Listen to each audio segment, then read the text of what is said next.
The crumpled €20 note landed at Marie Dubois' feet with a soft rustle that seemed to echo through the silent classroom.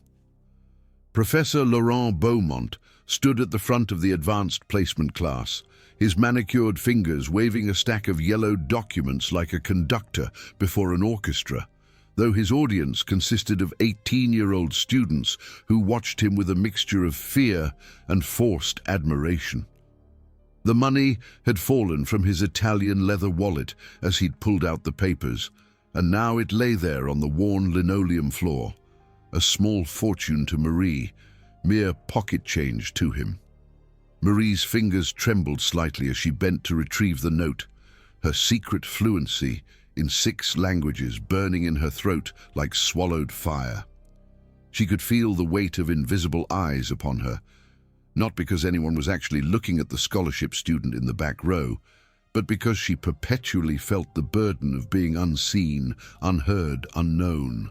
The €20 felt warm in her hand, and for a moment she considered pocketing it. €20 could buy her grandmother's heart medication for 3 days. €20 could mean vegetables with dinner instead of just rice. €20 could be bus fare for a week, saving her the 2-hour walk to school each morning. But she stood, holding the note out. "Professor, you dropped this." Beaumont turned, his grey eyes narrowing as they fixed on her. For a moment, something flickered across his face. Surprise, perhaps, that she had spoken at all. In 3 years at École Élite Academy, Marie Dubois had perfected the art of invisibility. She sat in the back row, submitted assignments that were competent but unremarkable, and never raised her hand even when the answer burned bright and obvious in her mind. "Keep it," he said with a dismissive wave, turning back to the class. "Consider it charity." The word hung in the air like a slap. Marie felt her cheeks burn, but she simply placed the note on the edge of his desk and returned to her seat. Several students snickered. Thomas Mercier, whose father owned 3 banks and a shipping company, turned to whisper something to Céleste Arnaud, daughter of a diplomat. They both glanced at Marie and laughed behind manicured hands. "As I was saying," Beaumont continued, his leather shoes clicking against the polished floor as he paced, "anyone who can properly translate this entire passage from Voltaire gets an automatic A for the semester." He held up the documents again, aged paper covered in the spidery handwriting of the 18th century. "Though I doubt any of you possess the sophistication required for 18th century philosophical French, this is not your modern slang or your simplified textbook exercises. This is the language of enlightenment, of revolution, of minds that shaped the world." The classroom erupted in nervous laughter, students exchanging worried glances like prisoners suddenly informed of their execution date. Marie kept her eyes down, focusing on the worn edges of her second-hand textbook, its spine held together with clear tape she'd applied with careful precision. Her phone vibrated silently in her pocket. A reminder from Hôpital St. Louis about her grandmother's overdue payment. €3,000 standing between her family and catastrophe. €3,000 that might as well have been 3 million. "Perhaps we should just use Google Translate, monsieur," joked Thomas Mercier, his Rolex catching the fluorescent light as he gestured carelessly. "Probably more reliable than whatever we could manage. I mean, even my tutor struggles with anything before 1850. More laughter, comfortable and careless, the laughter of those who had never known real struggle. Marie's fingers traced the faded inscription inside her notebook cover, her mother's handwriting from years ago, letters formed with the elegant precision of someone who had once written doctoral dissertations. La connaissance est liberté. Knowledge is freedom.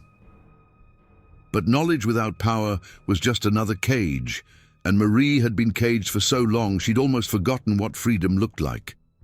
The smell of expensive perfume wafted past as Céleste leaned back in her chair, her designer bag carelessly placed on the floor. That bag alone cost more than Marie's family spent on food in 6 months. "Professor, is this really necessary? I mean, we all have our strengths. Mine is contemporary business French. Voltaire has been dead for centuries."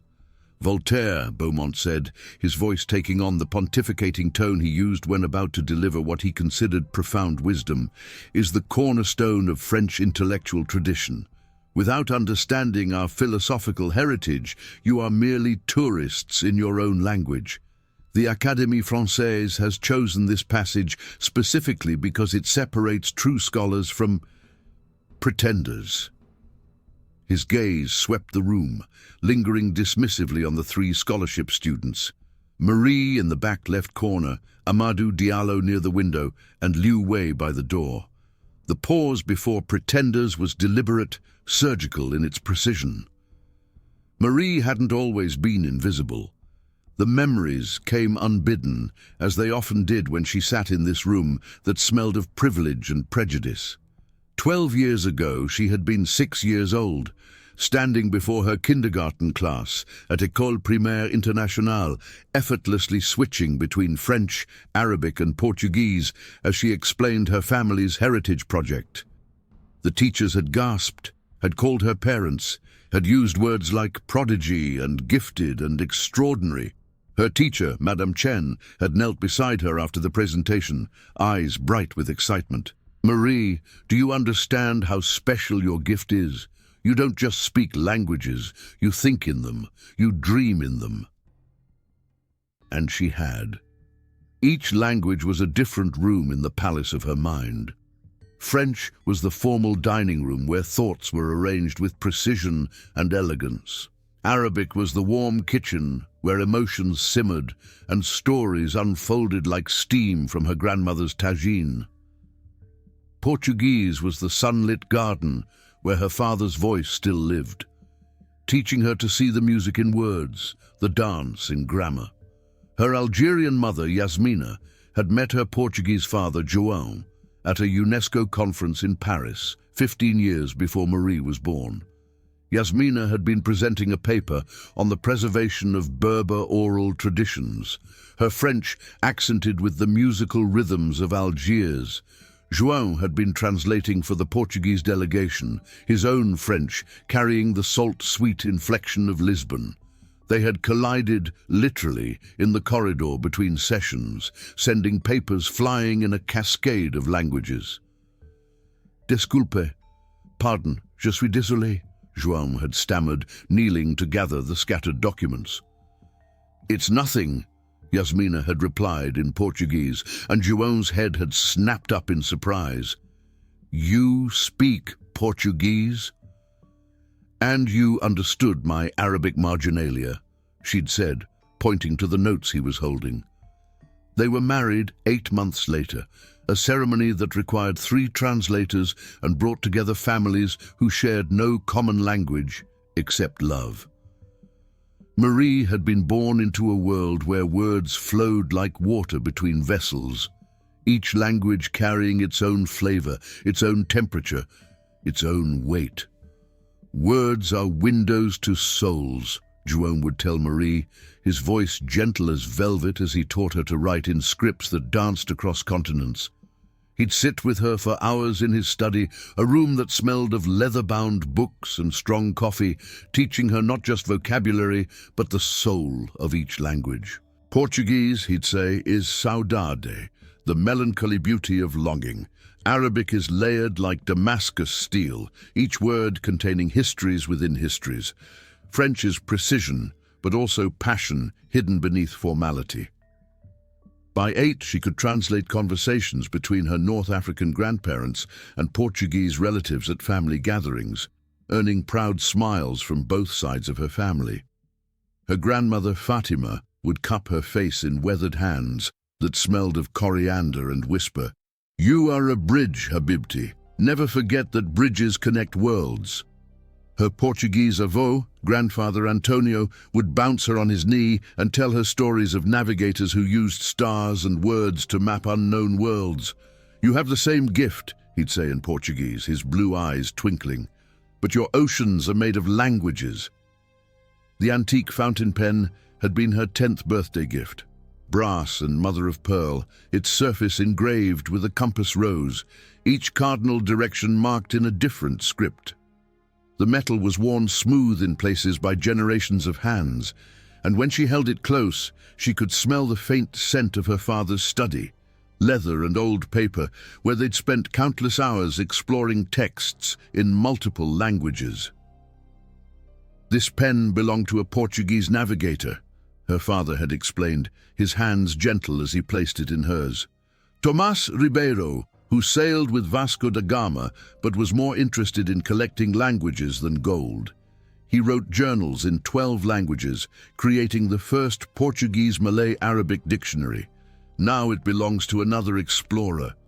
She had clutched the pen to her chest, feeling its weight, its history. Will I travel like him, Papa?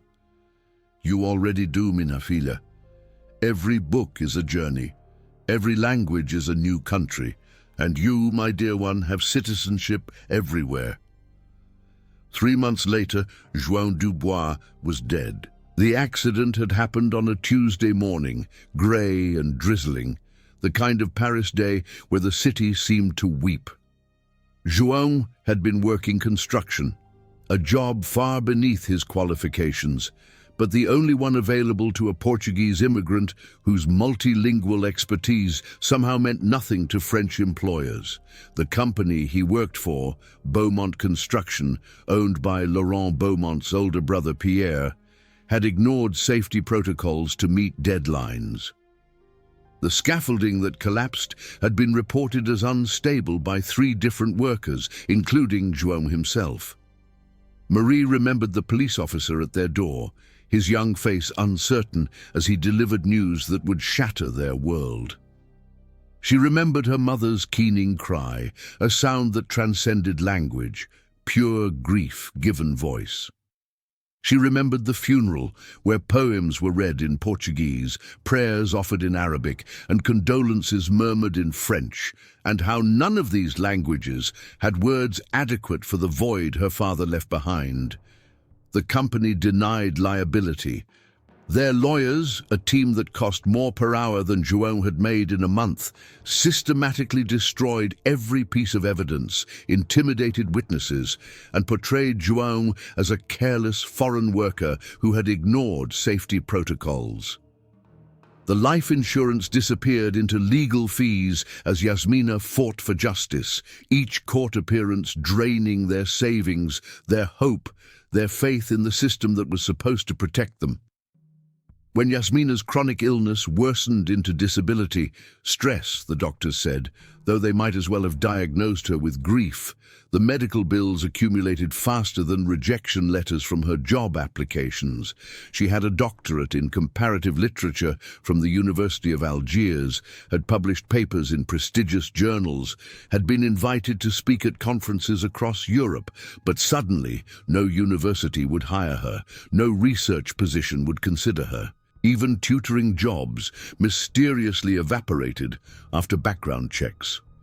Marie remembered the night her mother had returned from an interview at École Internationale, the same school where Marie had once been called gifted. Yasmina's face was ashen, her hands shaking as she set down her portfolio, leather-bound, a wedding gift from João, now worn at the corners. "They won't hire me," she'd whispered, sinking into their threadbare sofa. The moment they heard my name, saw my credentials, the interviewer received a phone call. When she came back, she said the position had been filled. "But the advertisement was posted yesterday," Marie had protested, 13 years old and still naive enough to believe in fairness. "The Beaumont family has influence everywhere," her mother had said, pulling Marie close, her embrace still carrying the faint scent of the jasmine perfume she could no longer afford. "They say I'm a liability risk. They say my health makes me unsuitable. They say many things, but what they mean is that we tried to hold them accountable, and in their world, that is unforgivable." 6 months later, they were evicted from their apartment in the 7th arrondissement, the balcony where João had grown tomatoes and taught Marie the Portuguese names for stars now belonging to strangers. They moved into cramped social housing on the outskirts of Paris, in Clichy-sous-Bois, where the walls were thin enough to hear three families' arguments and the elevator worked only on occasions so rare they felt like miracles. The apartment was 2 rooms, a living space that doubled as Yasmina's bedroom and a tiny chamber that Marie shared with her grandmother Fatima, who had moved from Algiers to help care for her dying daughter. The kitchen was a corner with a hot plate and a bar fridge that hummed ominously through the night. The bathroom's black mold crept across the ceiling like a map of some toxic continent, and no amount of bleach could conquer it. But Yasmina had tried to make it beautiful. She'd hung scarves over the water-stained walls, arranged her few remaining books, saved from the eviction, on handmade shelves, and kept fresh flowers on the table, even when they couldn't afford vegetables. "Beauty is resistance," she'd tell Marie, arranging supermarket daisies in a chipped vase that had survived 3 moves. "They can take our money, our home, our dignity, but they cannot take our ability to create beauty." Yasmina had continued Marie's education even as her body failed. Propped up in bed, she'd teach Marie the 17 different Arabic words for love, the Portuguese concept of desenrascanço, the art of improvising solutions, and the French subjunctive that even native speakers struggled to master. She'd made Marie read aloud from her salvaged books, Voltaire in French, Ibn Rushd in Arabic, Pessoa in Portuguese, until the words became part of Marie's DNA. "They want us to be small," Yasmina would say, her voice thin but fierce. "They want us to forget who we are, what we know, but knowledge, Habibti, knowledge is the one thing they cannot repossess." 2 years ago, Yasmina had died in that apartment, her body finally surrendering to the illness that poverty had made untreatable. Her last words were in 3 languages, a prayer and a promise and a plea all woven together. Marie had held her mother's hand, so thin the bones felt like bird wings, and sworn she would remember everything, would use everything, would become everything her parents had believed she could be. Now, at 18, Marie's days followed a punishing rhythm that would have broken someone without her father's Portuguese stubbornness and her mother's Algerian resilience. School from 8 a.m. to 4 p.m., where she sat silent and unremarkable in her worn clothes that she washed by hand each night because the laundromat cost €3 per load, cleaning offices from 5 p.m. to midnight at Beaumont Industries, the very company responsible for her father's death, though she'd never told them her last name when applying, had let them assume she was just another invisible immigrant child, grateful for minimum wage. The cleaning job was a particular form of torture. Every night, she entered the gleaming headquarters of Beaumont Industries through the service entrance, her body aching from sitting motionless through school, trying to remain unnoticed. She'd change into the polyester uniform that made her skin itch, tying her hair back under the mandatory cap that made her look even younger than her 18 years. The building was 30 floors of glass and steel, each level a monument to the wealth built on the backs of workers like her father. She cleaned them all, the executive offices with their leather chairs that cost more than her family's annual income, the conference rooms where deals were made in languages she understood but was assumed not to know, the private bathrooms with gold-plated fixtures that she polished while thinking of her grandmother rationing insulin. She'd learned to make herself invisible while her ears caught everything. The executives never noticed the cleaning girl, spoke freely as if she were furniture. She heard merger discussions in English, her mind automatically translating the corporate jargon that masked the human cost of their decisions. She heard negotiations in German, the guttural consonants discussing how to circumvent labor laws. She heard conference calls in Mandarin at 11 p.m., Paris time, where Chinese partners detailed manufacturing processes that violated every safety standard her father had died trying to uphold. Sometimes she'd clean Pierre Beaumont's office, Laurent's older brother, the CEO, the man directly responsible for her father's death. His desk held photographs of his family vacationing in houses that could shelter dozens of refugee families. His wastepaper basket contained receipts for meals that cost more than her grandmother's monthly medication. Once, she'd found a legal document discussing the Portuguese construction incident from 10 years ago, her father reduced to a line item in a risk assessment report. She'd stood there holding the document, imagining setting it all on fire, the office, the building, the entire edifice of their cruel empire. But then she'd thought of her grandmother, alone in their apartment, needing her. She'd placed the document back in the trash and continued cleaning. After midnight, she'd take 3 trains back to Clichy-sous-Bois, arriving home at 1:30 a.m. Her grandmother would be awake, despite Marie's pleas for her to rest, keeping dinner warm on the hot plate, usually rice with whatever vegetables were on sale, sometimes flavored with spices that carried memories of better times. "Eat, Habibti," Fatima would say in Arabic, her hands shaking slightly from her untreated diabetes as she served the food. "You're too thin." Your mother would say, "I'm not taking care of you." Marie would eat, even when exhaustion made her nauseous, knowing her grandmother needed to feel useful, needed to mother someone. They'd sit together in the yellow light of the single lamp they used to save electricity, and Fatima would tell stories of Algiers before the Troubles, when the Dubois family had position and respect, when Yasmina's brilliance had been celebrated instead of punished. Then Marie would help her grandmother to bed, checking her blood sugar with the outdated monitor they'd bought second-hand, rationing the testing strips that cost €1 each. She'd study until 4 a.m., reading by the light of her phone to save electricity, memorizing the lessons she'd watched others learn carelessly. At 7 a.m., her alarm would sound, and the cycle would begin again. 3 hours of sleep, 7 days a week, for 3 years. She'd learned to sleep on the train, her body automatically waking at her stops. She'd learned to eat while walking, to study while cleaning, to exist in the spaces between other people's lives. She'd learned that exhaustion could become so familiar, it felt like a second skeleton, holding her up when her muscles wanted to surrender. For 3 years, Marie had moved through École Elite Academy on a needs-based scholarship that covered tuition, but nothing else. Not the uniforms she'd had to buy second-hand and alter herself, not the textbooks she photographed in the library because buying them was impossible, not the school trips to museums and theaters that everyone else attended while she claimed she was sick. She maintained grades just high enough to keep her place, but never high enough to draw attention. An 82 average, respectable, but not remarkable. She knew Professor Beaumont had failed 2 previous scholarship students for what he called lacking proper cultural refinement, which translated to they had dared to excel, to make the paying students look mediocre by comparison.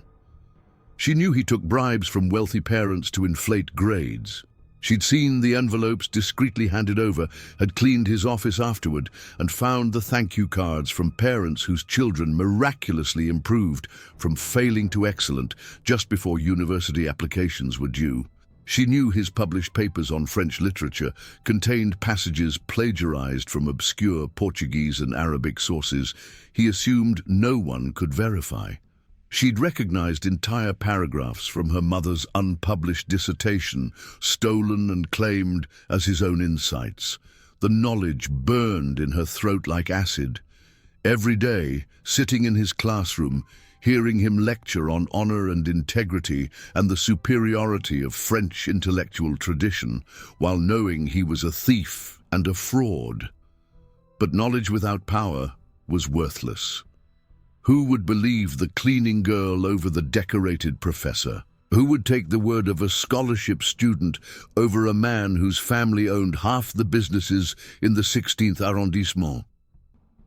So she sat in the back row, invisible, understanding every reference, every allusion, every linguistic nuance Beaumont wielded like weapons against students he deemed inferior. When he quoted Rousseau incorrectly, she bit her tongue. When he misinterpreted Sartre, she looked out the window. When he butchered Arabic names and claimed Islamic philosophy had contributed nothing to European thought, she gripped her pen, her father's pen, hidden in her bag, until her knuckles went white. The document appeared on Beaumont's desk at precisely 2:15 p.m. on a Tuesday afternoon in March, when Paris was caught between winter and spring, the trees beginning to bud despite the lingering cold. Marie noticed, because she was wiping down the windows nearby, the glass cleaner's ammonia scent making her eyes water, close enough to see the embossed seal of the Académie Française and the signature of its secretary, Madame Dubois. No relation, though the shared surname made Marie's heart twist with bitter irony. She watched Beaumont's face as he read, saw his perpetually arrogant expression flicker with something she'd never seen before: genuine panic. His manicured fingers trembled slightly as he set down the document, and he immediately reached for his phone, speaking in rapid French to someone who was clearly not pleased with what they were hearing. By the end of the school day, the French department was in chaos. Marie, mopping the hallway outside the faculty lounge, a task that mysteriously always needed doing when important meetings occurred, heard everything. "The Académie has lost their minds," Professor Chartier was saying, his voice pitched high with anxiety. "These documents haven't been translated in 200 years. They're in 18th century court French, diplomatic German, and classical Latin. Even I can barely make sense of the first paragraph." "It's an opportunity," Principal Moreau countered, though her voice carried its own tension. "The winning school receives a partnership with the Académie, guaranteed placement for top students at the Sorbonne, and a grant of 100,000 euros for the language department." "And if we fail," Beaumont asked, "then we confirm what everyone already suspects, that École Élite Academy is a school for rich children with no actual scholastic merit," Moreau replied coldly. "The other schools participating include Lycée Henri IV and Louis le Grand, real institutions with real scholars." Marie's mop stopped moving. The Sorbonne, full scholarships for the winning team. It was more than she'd dared to dream. "My advanced students will begin immediately," Beaumont said, though Marie heard the strain in his voice, like a violin string tuned too tight.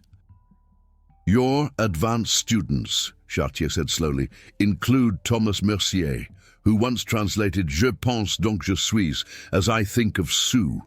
They include Céleste Arnaud, whose idea of philosophical depth is Instagram captions. Laurent, be realistic." "They have potential," Beaumont insisted, "with proper guidance." "You have 6 weeks," Principal Moreau interrupted. "The presentation is May 1st. If we embarrass ourselves, I'll hold you personally responsible." Marie resumed mopping, her mind racing. She knew 18th century philosophical French. Her mother had made her read Voltaire's correspondence in the original. She knew diplomatic German. Her grandmother had taught her, a legacy of her own education in colonial Algeria when languages were tools of survival. She knew Latin. Her father had insisted, saying it was the root that made all Romance languages bloom. But revealing this would mean revealing everything: her family name, her connection to Beaumont Industries, her true capabilities. It would mean risking her scholarship, her cleaning job, the delicate balance that kept her grandmother housed and fed. That night, she stood in Pierre Beaumont's office, emptying his trash, while he conducted a video call with investors in Singapore. He spoke in English, assuming the cleaning girl understood nothing. "The construction litigation is settled," he was saying. "All the witnesses from that unfortunate incident have been discouraged from pursuing further action. The Portuguese worker's family accepted a pittance and disappeared. These people, they're easily handled with the right pressure." Marie's hands stilled on the wastebasket. The Portuguese worker, her father reduced to a nameless casualty, their suffering dismissed as easily handled. She thought of her mother dying in poverty, her grandmother rationing medicine, herself sleeping 3 hours a night for 3 years. The brass pen in her bag seemed to pulse with heat.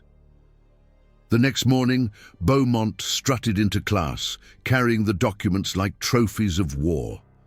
The March sunlight streaming through the tall windows caught the gold of his watch, his cufflinks, his tie clip, all the small markers of wealth that he wore like armor. "The Academy has honored us with an impossible task," he announced, his voice carrying the false confidence of a man standing at the edge of a cliff and insisting he can fly. These letters contain philosophical arguments that would challenge university professors. But I have faith that proper breeding and education will prevail. His gaze swept the room, deliberately skipping over Marie, Amadou, and Liu Wei, the three scholarship students who sat like islands in a sea of privilege. "Thomas, Celeste, Antoine, you'll lead the translation team. The rest of you will provide support." Marie watched Thomas straighten in his chair, his handsome face arranging itself into an expression of determined capability that might have been convincing if she hadn't seen him struggle with basic passé composé conjugations the week before. Celeste immediately pulled out her rose gold laptop, probably to Google Voltaire and pretend she'd known all along. Antoine at least had the grace to look concerned. "Sir?" Amadou ventured, his accented French carrying the musical tones of Senegal. "Shouldn't everyone have a chance to contribute? The Académie might value diverse perspectives." Beaumont's laugh was sharp as winter ice breaking. "This isn't about perspectives, Monsieur Diallo. It's about capability. Some students," his eyes finally landed on Marie, cold and dismissive, "are here through the generosity of this institution. They should be grateful to observe their betters at work." The cruelty was so casual, so practiced. Marie saw Amadou's jaw clench, saw Liu Wei shrink further into his seat. She kept her own expression neutral, the mask she'd perfected over 3 years of similar humiliations. But inside, something shifted. Tectonic plates of patience finally grinding against their limits. "Now," Beaumont continued, distributing photocopied fragments of the documents, "let's begin with basic identification. Can anyone tell me the context of Voltaire's correspondence with Frederick the Great?" Celeste's hand shot up. "They were friends." "Friends," Beaumont repeated, his tone suggesting she'd said something adorable but stupid. Voltaire and Frederick had one of the most complex intellectual relationships of the Enlightenment. Frederick offered Voltaire sanctuary and patronage. Voltaire offered Frederick legitimacy as an enlightened monarch. They wrote to each other in French naturally, as it was the language of culture, though Frederick's German annotations provide crucial context that you'll need to decipher. Marie looked at the photocopied page on her desk. Even in poor reproduction, she could see the layers of writing. Voltaire's elegant script, Frederick's marginal notes in German, Latin quotations woven through the text like golden thread. Her mother's voice echoed in her memory. Voltaire was playing chess, while Frederick played war. Every letter was a move in a game where philosophy and power danced together. "Sir," Thomas said, squinting at his paper, "this word here, what does it mean?" He pointed to a perfectly common subjunctive construction that any second-year student should recognize. "Research it," Beaumont said curtly, though Marie noticed he didn't offer the translation himself. "Use the dictionaries, the reference materials. This is about learning to think, not being given answers." The class descended into frustrated murmuring as students attempted to make sense of the 18th century French. Marie watched them struggle with basic vocabulary, saw them mistake commonly used philosophical terms for mysterious arcane knowledge. Thomas was typing furiously on his phone, probably using Google Translate, which would butcher the subtle philosophical arguments into nonsense. Her phone vibrated. Another message from the hospital. Final notice. Pay within 1 week or her grandmother's treatment would be terminated.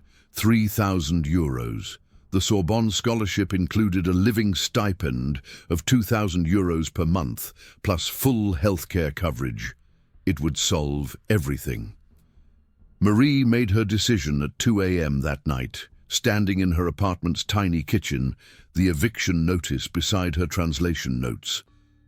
Her grandmother slept fitfully in the next room, her breathing labored from untreated diabetes complications. The brass pen lay before her, its compass rose, catching the dim light of the single bulb they used to save electricity. She wouldn't reveal herself directly, not yet. Instead, she would test the waters, see how desperate Beaumont truly was.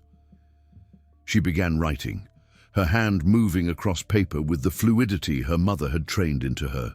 She translated a key passage from the documents, not just converting words, but unpacking the layers of meaning, the philosophical arguments, the historical context. She explained how Voltaire's use of lumières wasn't merely enlightenment, but a complex metaphor involving reason, progress, and the dangers of absolute certainty. She decoded Frederick's German annotations, revealing his private doubts about his public policies. At the bottom, she signed it simply, "Un ami," a friend.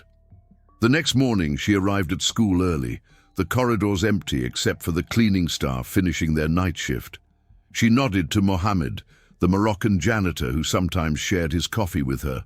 Understanding, recognizing, understanding. She slipped the anonymous translation into Thomas Mercier's locker, then retreated to the library to wait. By lunch, Thomas was holding court in the cafeteria.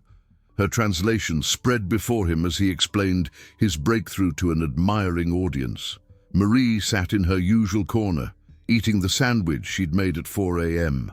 Day-old bread from the discount bakery, margarine, a thin slice of cheese that had to last the week.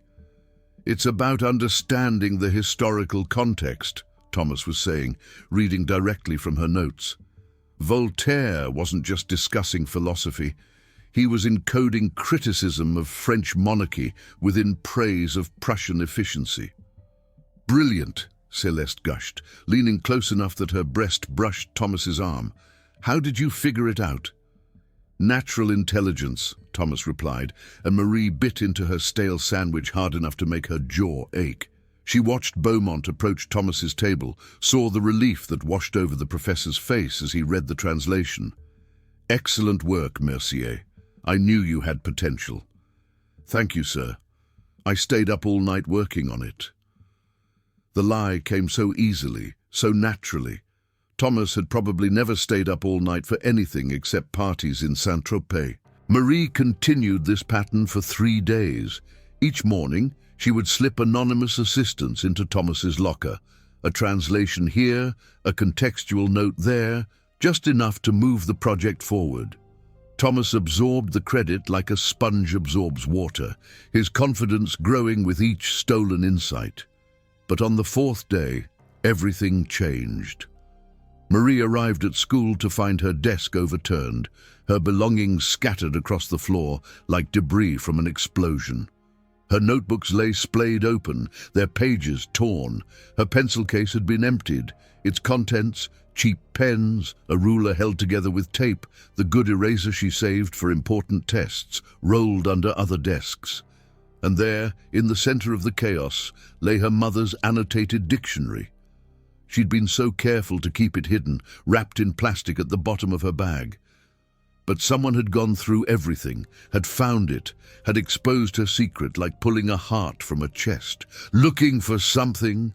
Beaumont stood in the doorway, holding the dictionary with 2 fingers, as if it were contaminated. Behind him, Thomas Mercier smirked, and Marie understood.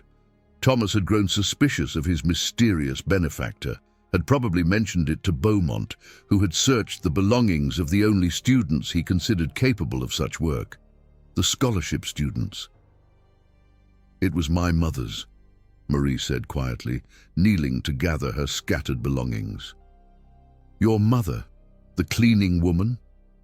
Beaumont's tone dripped condescension like honey laced with poison. "I hardly think she would understand such sophisticated material.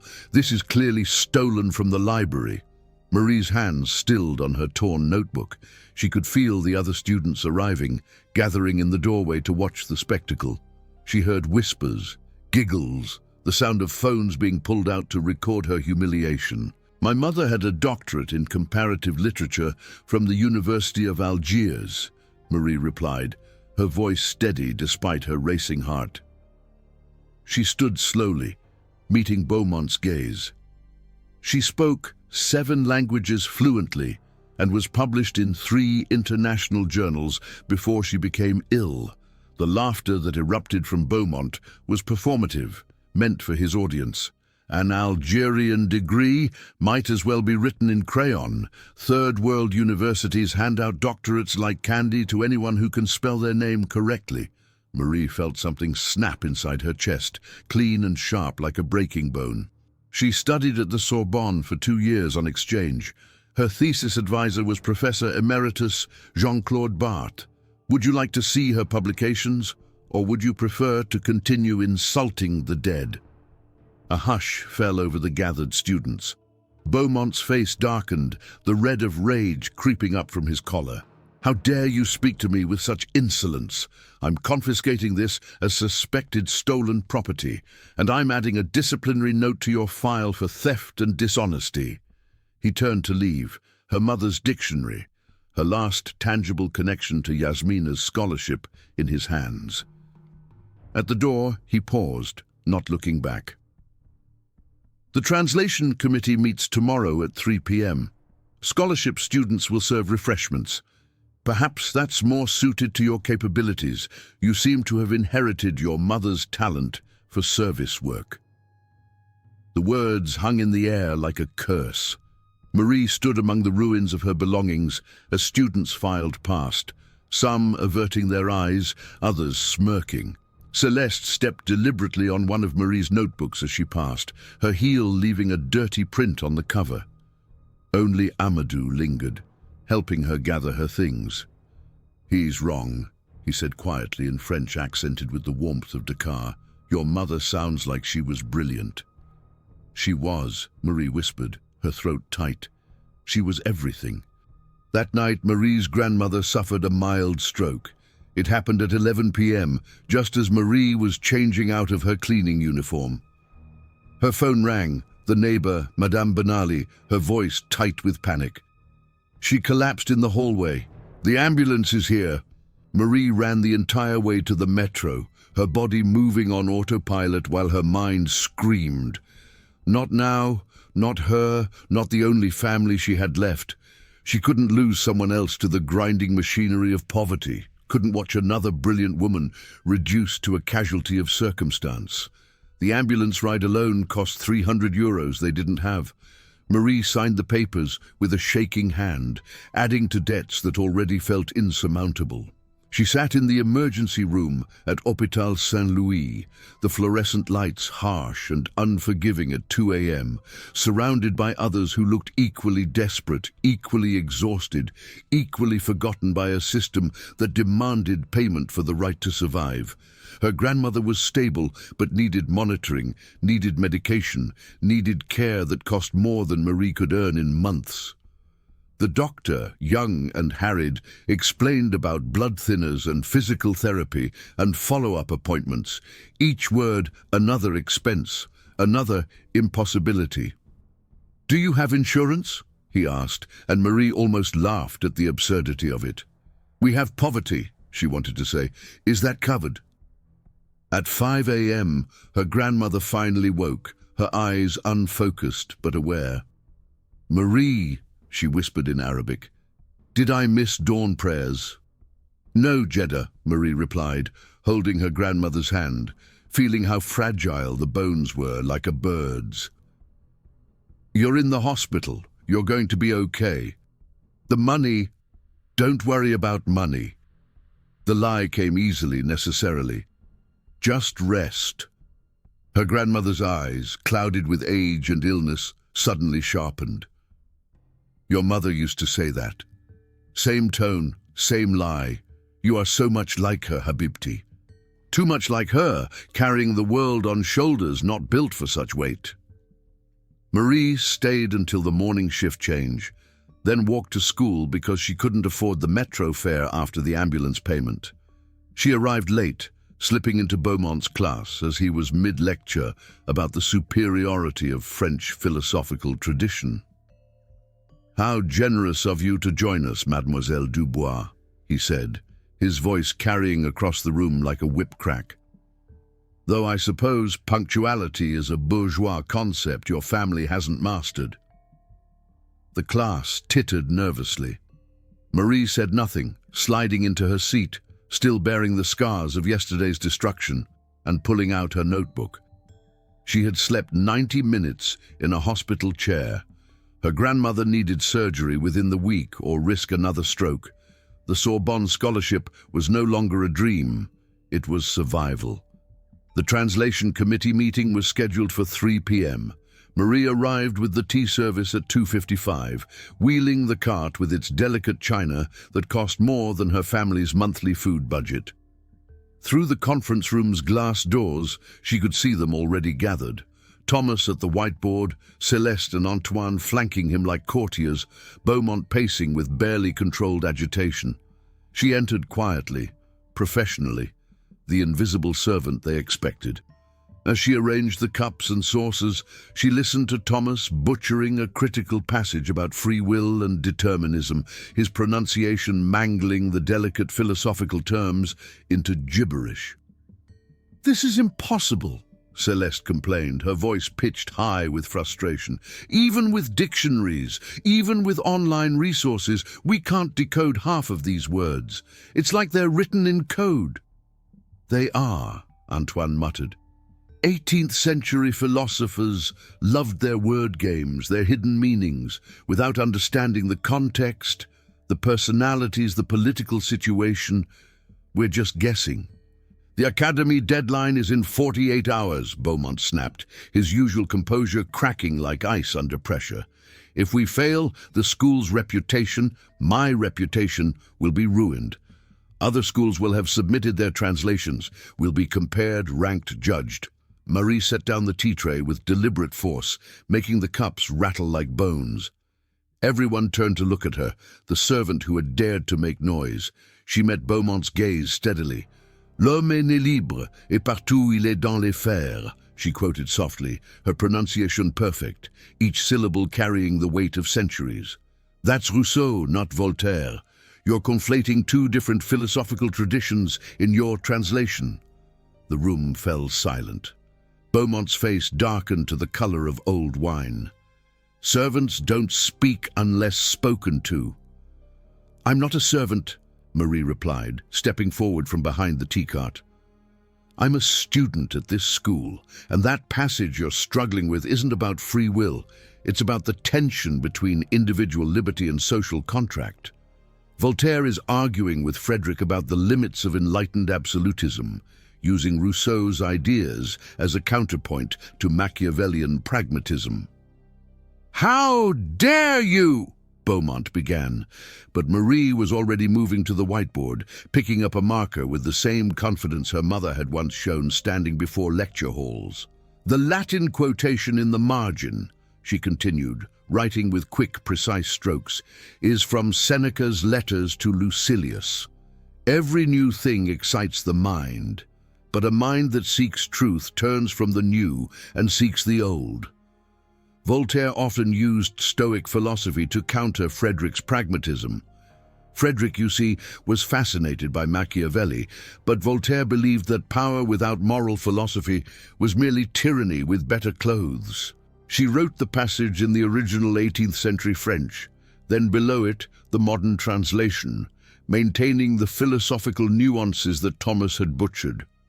Then she added Frederick's German response, decoding not just the words, but the subtle mockery hidden in his formal constructions. "This is ridiculous," Thomas protested, his face red with embarrassment and anger. "She's just the cleaning girl. She probably memorized a few phrases." "Then let her continue," Principal Moreau's voice came from the doorway. Unknown to the students, she had been observing the meeting through the glass, concerned about their lack of progress. She entered the room with the quiet authority of someone who had risen from teacher to administrator through competence rather than connections. "If she's wrong, we'll know soon enough." Marie turned back to the board, her mother's training flowing through her like water through a familiar channel. She explained the 7 layers of meaning in Voltaire's use of lumière, not just enlightenment, but a complex metaphor involving, first, the literal light that allows one to see, represented in Voltaire's time by the new gas lamps replacing candles in Paris, a technological progress that mirrored intellectual advancement. Second, the metaphorical illumination of reason over superstition. But Voltaire was careful here. He wasn't rejecting faith entirely, but rather the abuse of faith for political control.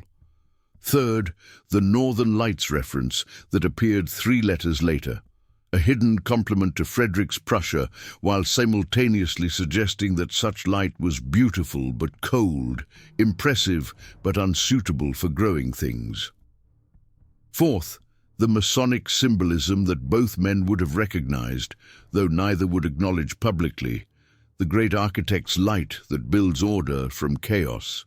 Fifth, the contrast with the false lights of court flattery, which Voltaire knew Frederick both despised and depended upon. Sixth, the classical reference to Prometheus's fire, knowledge stolen from the gods and given to humanity, with all its dangerous implications for monarchical power.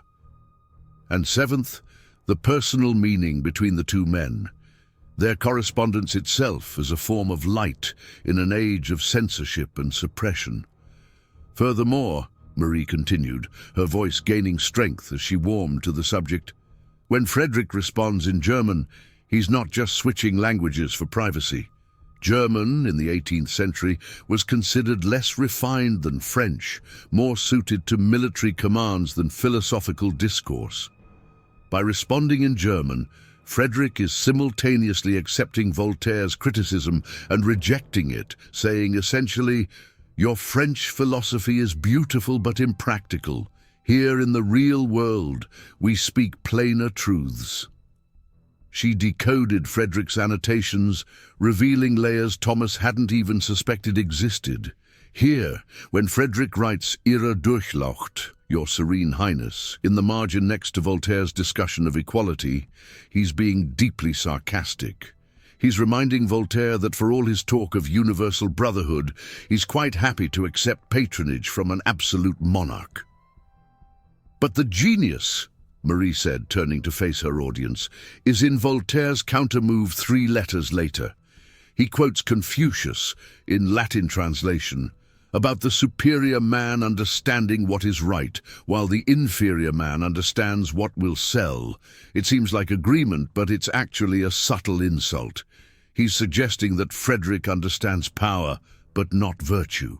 The room was silent except for the scratch of pens as students frantically copied her work. Even Beaumont stood frozen, his face a mask of conflicting emotions. Amazement, rage, fear. "Where did you learn this?" Principal Moreau asked finally, her voice carefully neutral. Marie met her gaze directly. "My mother was completing her dissertation on Enlightenment correspondence when she fell ill. She had access to original documents in the Bibliothèque Nationale's archives, materials that haven't been digitized. My father collected rare manuscripts before he died, killed in a construction accident while working for a company that ignored safety protocols to maximize profits." She turned to look at Beaumont. "I've been reading 18th century philosophy since I was 7. In French, Portuguese, and Arabic translations. I speak 6 languages fluently and read 4 more. I also know that Professor Beaumont's published paper on Voltaire's influence contains entire paragraphs lifted from my mother's unpublished thesis, the one that was mysteriously lost after she applied for a position here." The accusation hung in the air like a blade. Beaumont's face went from red to white, his mouth opening and closing without sound. Marie pulled out her phone, showing photographs she'd taken while cleaning, unable to resist documenting the evidence. Her mother's original manuscript, dated and notarized, beside screenshots of Beaumont's published work. The plagiarism was undeniable. Entire passages stolen word for word, ideas pillaged from a woman who died believing her work had been erased. "These are serious accusations," Principal Moreau said, though her tone suggested she found them entirely credible. "They're not accusations," Marie replied. "They're facts. I can provide the original manuscript, which my mother registered with the Société des gens de lettres before her illness. I can also provide recordings of Professor Beaumont discussing grade manipulation with parents, which I overheard while cleaning his office. Or we can focus on winning this competition and saving the school's reputation." The calculation was visible on every face. The academy deadline was 36 hours away. Without Marie, they would fail spectacularly, publicly, humiliatingly. "Continue the translation," Principal Moreau ordered, her voice cutting through the tension. "Marie will lead the team. Professor Beaumont, we'll discuss your future after the competition." Beaumont stood frozen for a moment, his world collapsing in real time. Then he fled the room, his expensive shoes clicking against the floor in rapid retreat. Marie turned back to the board. "Shall we continue? We have a lot of work to do." For the next 36 hours, Marie worked without stopping, fueled by coffee and the desperate energy of someone who had nothing left to lose and everything to gain. The library became her command center, spreading the documents across 3 tables, surrounded by students who had previously looked through her as if she were glass. Thomas Mercier, stripped of his false accomplishment, sulked in the corner for the first 3 hours, then quietly left and didn't return. But Celeste and Antoine, to Marie's surprise, stayed and began asking genuine questions. "I don't understand," Celeste said around 2 a.m., her designer makeup smudged with exhaustion. "This reference to the garden, is it literal?" Marie looked up from the passage she was translating. "It's Voltaire's signature metaphor. Il faut cultiver notre jardin. We must cultivate our garden. But here, he's playing with it. The garden is simultaneously the mind that must be cultivated with knowledge, the state that must be tended with good governance, and his actual garden at Ferney, where he grew vegetables and ideas with equal care." "That's actually beautiful," Celeste said quietly. "I never thought of philosophy as beautiful before, just old men arguing about abstract concepts." "Philosophy is the art of living," Marie replied, her mother's words on her lips. These weren't abstract concepts to Voltaire and Frederick. They were wrestling with how to create a just society, how to balance freedom and order, how to be moral in an immoral world. The same questions we face today, just in different clothes. Antoine looked up from his laptop, where he'd been researching historical context. "Did you know Frederick the Great was probably gay? There are letters to his longtime companion that suggest that's why this passage about unnatural affections is so loaded," Marie interrupted, moving to another section. "Voltaire is walking a tightrope. He can't openly support what his era considered deviant, but he's arguing for tolerance, for privacy, for the idea that personal morality and public virtue aren't the same thing. It's revolutionary for its time." Even Amadou and Liu Wei joined them, bringing their own linguistic expertise. Amadou's Wolof heritage helped decode some African references that Voltaire had picked up from his correspondence with former slaves. Liu Wei's Mandarin proved unexpectedly useful when they discovered a passage where Frederick quoted Confucius in German transliteration of French translation of Latin translation of Chinese, a linguistic Russian doll that took all of them working together to unpack. "This is what scholarship should be," Amadou said during a coffee break at 4 a.m., the campus empty except for security guards and their small group.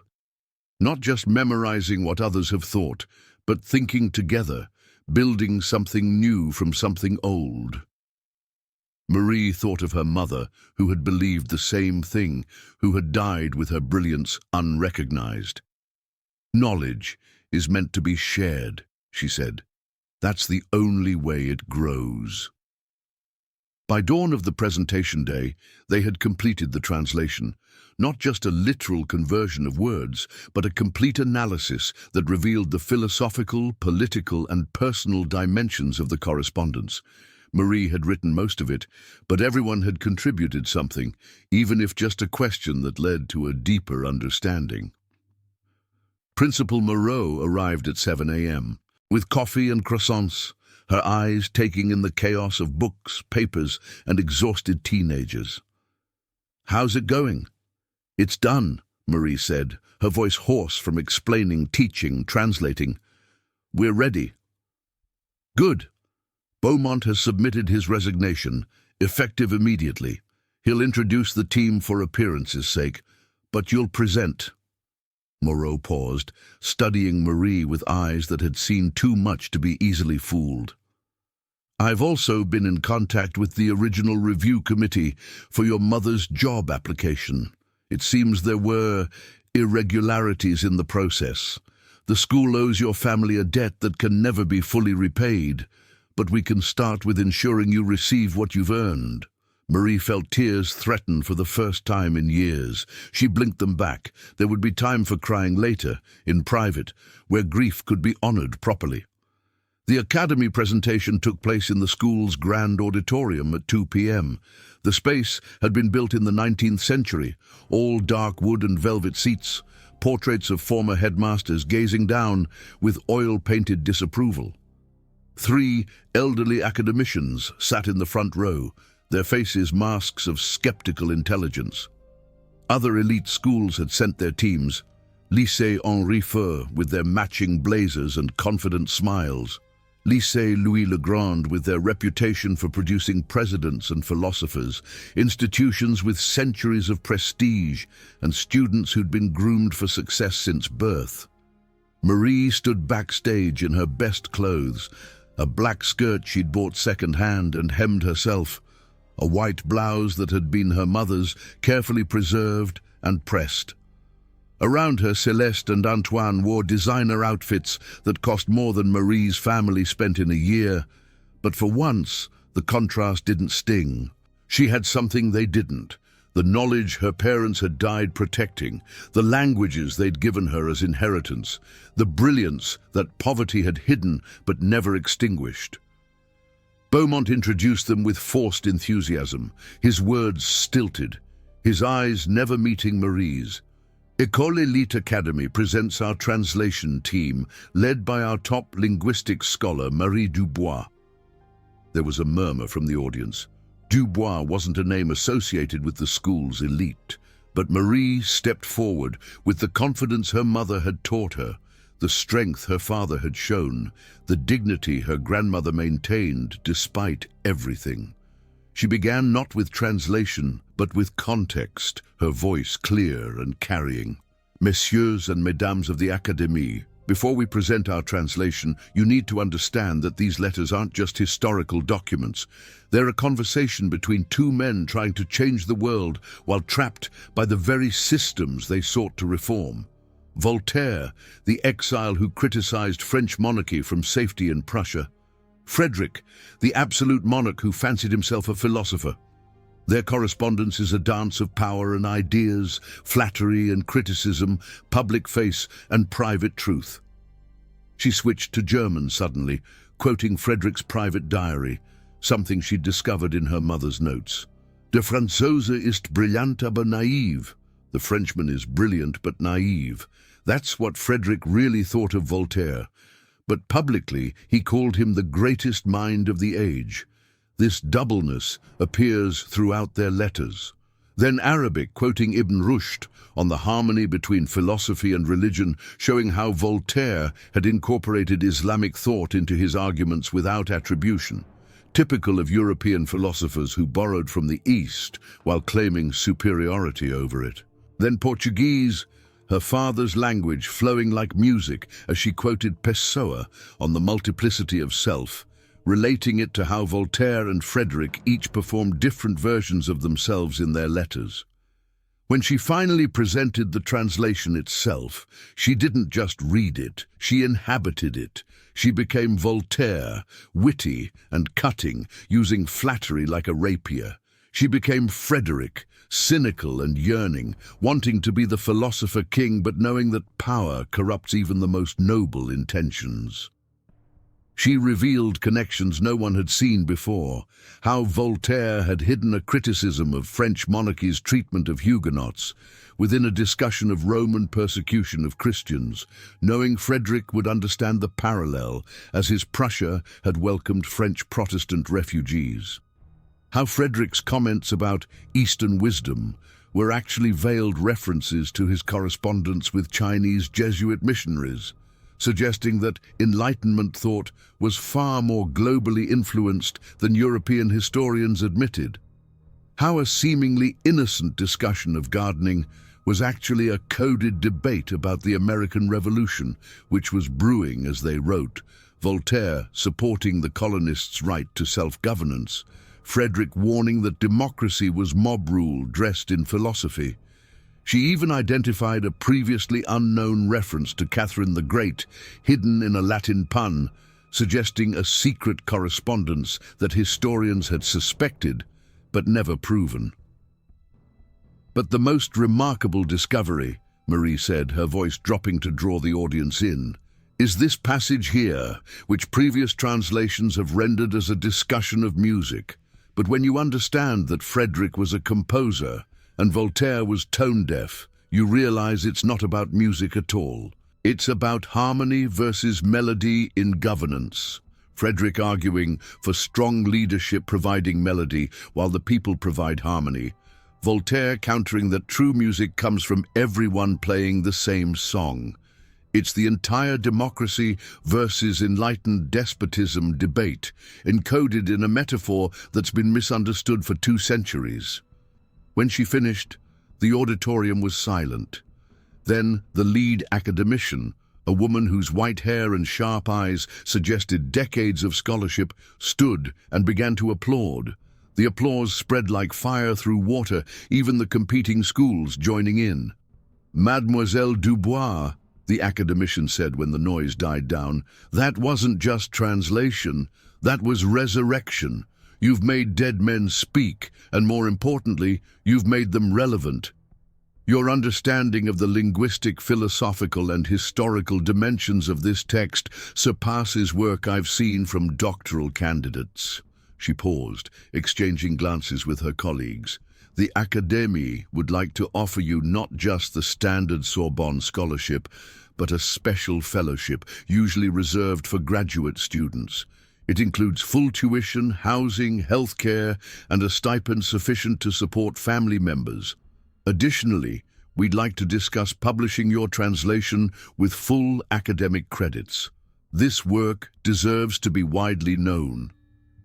Marie felt her knees go weak. Healthcare for her grandmother, housing that didn't grow black mold. The chance to study without cleaning offices until midnight. It was everything, more than everything. "Thank you," she managed, her voice steady despite the earthquake in her chest. "I accept." As the audience applauded again, Beaumont approached her. His career was over. The plagiarism scandal had already begun to spread through academic networks. He'd never teach again, never publish again, but in his defeat, something like humanity flickered in his eyes. "Your mother would be proud," he said quietly.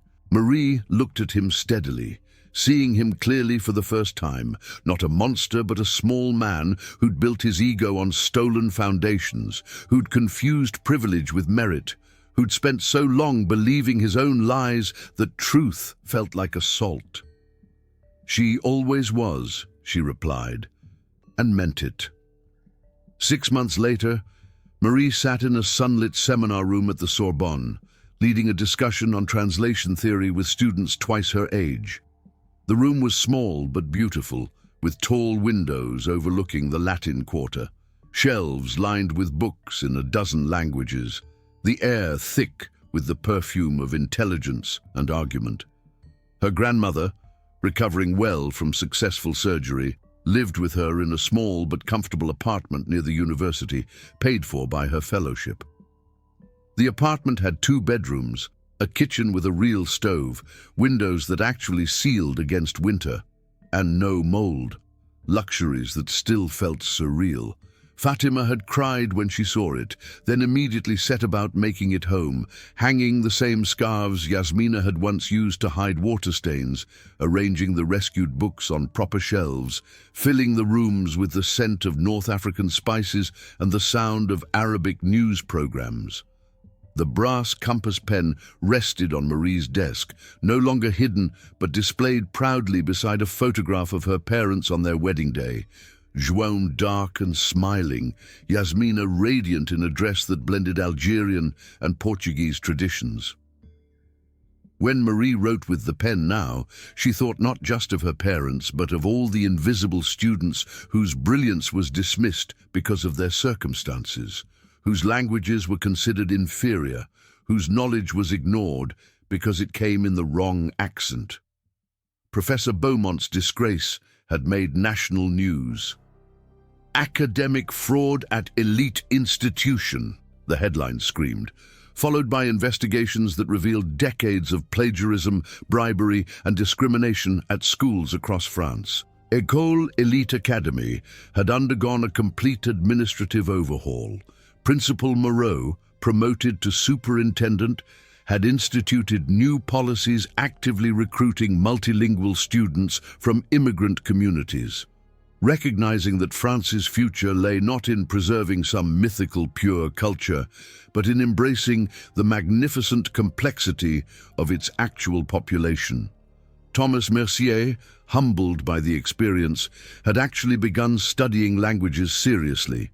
He'd sent Marie a letter, handwritten, formal, the kind of apology that came from genuine reflection rather than mere embarrassment. He was studying in Berlin now, learning German properly, discovering that excellence couldn't be bought or inherited, but had to be earned word by word, mistake by mistake. Marie had written back, briefly but not unkindly. Some bridges once burned couldn't be rebuilt, but they could be acknowledged. Celeste had surprised everyone by pursuing linguistics herself, focusing on the relationship between fashion and language, how clothing and words both served as communication. She and Marie weren't friends, too much history stood between them, but they could nod in hallways, could share academic resources, could recognize each other as scholars if not companions. But the most significant change was in Marie herself. She no longer hid her abilities or apologized for her background. When wealthy students struggled with translations, she helped them while making clear that linguistic talent had nothing to do with social class. When professors cited her work, and they often did, her translation of the Voltaire-Frederick correspondence had become a standard reference. She insisted they also acknowledge her mother's unpublished contributions to the field. She'd established a fund in her parents' names at École Elite Academy, providing not just scholarships, but living expenses for brilliant students from poor families. The first recipient was a Syrian refugee who spoke 5 languages and dreamed of becoming a diplomat. The second was a Roma girl whose grandmother had preserved oral traditions in languages most people didn't know existed. The third was the daughter of the night janitor at Beaumont Industries, who'd been secretly reading abandoned books in offices while her mother cleaned. One afternoon, as she was preparing for her advanced semantics course, Amadou appeared at her office door.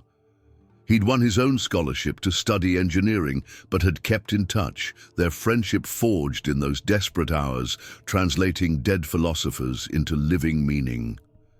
"You changed everything," he said, leaning against the doorframe, with the easy confidence success had given him. "Not just for yourself, but for all of us who were told we didn't belong." Marie smiled, thinking of her father's words about words being windows to souls. "I just translated," she replied, "but sometimes translation is revolution." "Your mother's thesis is being published," he added. "The university press wants to do a full edition with your commentary. They're calling it a major contribution to Enlightenment studies." Marie touched the compass pen, feeling its worn metal warm under her fingers. Her mother would finally receive the recognition she'd deserved, even if posthumously. The knowledge she'd preserved through poverty and illness would educate new generations of scholars. That evening, Marie walked along the Seine, the brass pen in her pocket catching the last rays of autumn sunlight. Street musicians played, a Romanian violinist, a Senegalese drummer, a French accordionist, their music blending into something that belonged to no single culture and therefore to everyone. Tourists photographed monuments, students gathered in cafes to debate philosophy and politics in a dozen languages, and the city hummed with the magnificent chaos of human complexity. Her phone buzzed with a message from her grandmother, written in Arabic with the careful precision of someone who'd learned to text at 70. "Your mother came to me in a dream. She says the compass points true." Marie understood. The compass on her pen wasn't just decorative, it was a reminder that knowledge could navigate any barrier, that words could map new territories of possibility. She had traveled from invisibility to recognition, from silence to voice, from survival to triumph. But more than that, she had proved that brilliance existed everywhere, in every language, in every economic class, waiting only for the chance to shine. She thought of her father, killed by people who thought his life was worth less than their profits. She thought of her mother, whose genius was stolen and discarded, who died believing her work had vanished. She thought of her grandmother, who'd kept their languages and stories alive despite everything. She thought of all the students sitting in back rows, holding their tongues, hiding their light, waiting for someone to see them. At her apartment that night, she began writing her own thesis. Not just on translation, but on the hidden languages of the marginalized, the suppressed voices that contained wisdom the privileged world desperately needed. She would dedicate it to her parents, to her grandmother, and to every student who sat in the back row, burning with knowledge they were told didn't matter. The work would be controversial. She would argue that France's educational system systematically excluded and silenced speakers of immigrant languages, that academic French was used as a weapon to maintain class boundaries, that true scholarship required not just multilingualism, but multiculturalism. She would name names, cite specific cases, provide evidence that would make comfortable people uncomfortable. But she would also offer solutions. Practical ways to recognize and nurture linguistic diversity, to create educational spaces where all languages were valued, to build a France that honored its actual population rather than an imaginary pure one. She would show how multilingual students weren't deficient in French but rich in linguistic resources that France desperately needed in a globalized world. The brass pen moved across paper with fluid certainty, leaving behind words in multiple languages that would soon be published, studied, debated, and occasionally despised. But more importantly, they would inspire other hidden scholars to step forward, to claim their voices, to translate not just languages, but entire systems of power. As midnight approached the city quieting outside her window, Marie thought about translation. Not just converting words, but carrying meaning across borders of language, class, culture, and time. Every translator was a revolutionary, declaring that understanding was possible, that communication could breach any wall, that no one group owned truth or beauty or knowledge. She wrote until dawn, the way her mother had taught her, the way her father had shown her, the way her grandmother still did in her prayers and stories. She wrote in French and Portuguese and Arabic, letting the languages flow together like rivers meeting the sea. She wrote for the girl she'd been, sleeping 3 hours a night, cleaning offices of people who looked through her. She wrote for the woman she was becoming, a scholar and teacher and bridge between worlds. She wrote for the children not yet born, who would grow up in a France that might finally see them. The last line of her introduction came as the sun rose over Paris, painting the city gold and rose and possibility. Every person carries libraries within them, waiting for the world to learn to read. Translation is not just converting words, it's teaching the world to read the libraries of the silenced, to hear the languages of the dispossessed, to recognize that brilliance speaks in every accent, dreams in every dialect, and thinks in patterns that privilege alone can never purchase. She set down the pen, her hand aching but her heart light. Outside, Paris was waking up.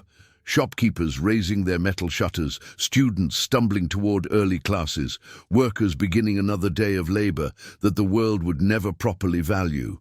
But among them walked future scholars, future translators, future revolutionaries who just needed someone to see them, to hear them, to believe that their languages mattered. Marie stood, stretched, made coffee with the expensive machine her fellowship had finally allowed her to buy. Her grandmother would wake soon, would want to hear about her night's work, would offer suggestions in Arabic that would inevitably improve everything.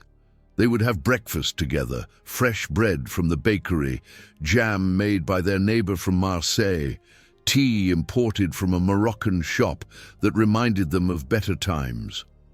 They would speak in 3 languages, sometimes in single sentences, their conversation a symphony of survival and triumph. Later, she would teach her seminar, would watch her students struggle with the same questions Voltaire and Frederick had wrestled with: how to live morally in an immoral world, how to balance freedom and responsibility, how to use language to build rather than destroy. She would push them, challenge them, but also see them, especially the quiet ones, the ones who thought their voices didn't matter. Because Marie Dubois knew, with the certainty of someone who'd been invisible and was now seen, that every voice mattered, every language contained worlds, and every act of translation was an act of revolution. She had proved it with her life, her work, her refusal to remain silent. And she would keep proving it, word by word, student by student, until the world learned to read all its hidden libraries. The brass compass pen caught the morning light, its needle pointing steadily north, toward truth, toward justice, toward a future where no brilliant child would have to hide their light beneath the weight of others' prejudice. Marie picked it up, feeling its familiar weight, its history, its promise. There was more work to do, more words to translate, more bridges to build. But for now, in this moment, in this small apartment where 3 generations of women had refused to be silenced, she allowed herself to feel what her parents would have wanted her to feel. Pride. Not the arrogant pride of the Beaumonts of the world, but the quiet, fierce pride of someone who had taken the weapons used against her, language, education, culture, and transformed them into tools of liberation. The revolution had begun with a €20 note falling at her feet, with a professor's casual cruelty, with a desperate gamble to save her grandmother's life. But it would continue with every word she wrote, every student she taught, every language she refused to let die. Marie Dubois, daughter of João and Yasmina, granddaughter of Fatima, speaker of 6 languages and reader of 4 more, scholar and teacher and revolutionary, picked up her pen and continued writing. The world was vast, full of languages waiting to be heard, full of students waiting to be seen, full of stories waiting to be translated, and she had work to do.